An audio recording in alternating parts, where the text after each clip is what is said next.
Welcome to Spacecraft Guide, the channel that goes over the most iconic spacecraft in the world.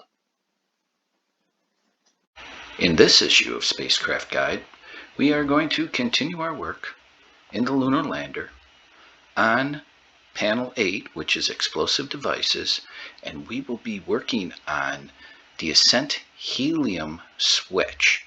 Now this controls the letting helium into the system to power the Ascent engine. And when you click on it, it takes you to the Ascent Helium Selector Switch. Now, what this switch does is it permits isolation of defective helium tank before initial Ascent engine operation. The switch is locked in all positions.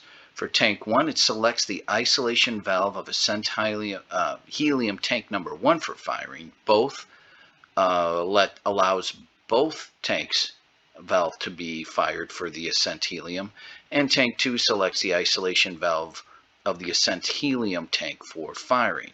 Now, what this is for, this is a backup system. They always had a backup to the backup. You have tank 1, tank 2. You always fire 2, but if that didn't work, you would isolate the bad tank out. If there was a leak in that system and you found it, you didn't want that leaking out. So let's look at the schematics. When we click here, we see right down here is the Ascent Helium Switch for tank 1, tank 2, or both. So you can select either one. What you had to do, of course, is put the master switch on for the explosive devices.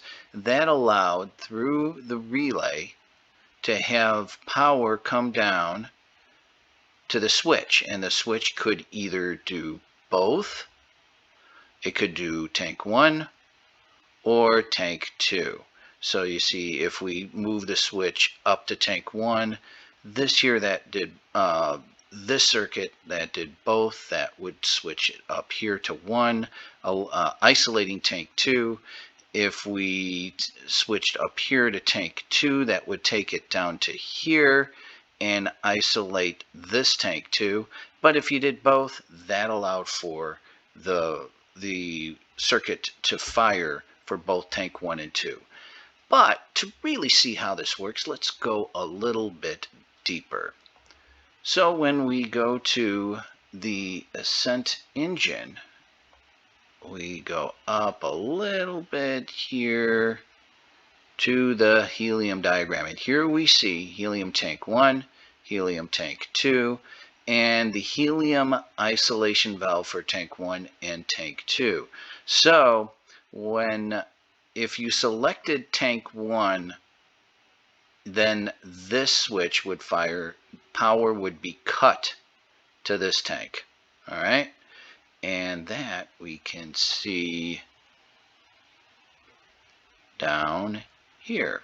So we have it to both, so both are fired. If we do tank 1, that only fires this one. If we do it to tank 2, it only fires this one. Now, if you had them both of those would be armed. If you did just tank 2, then this would be armed to fire, and this would not. And that allows the hydrogen to come down here and power the oxidizers. So that would actually push the fuel into the engine. That's all for this week.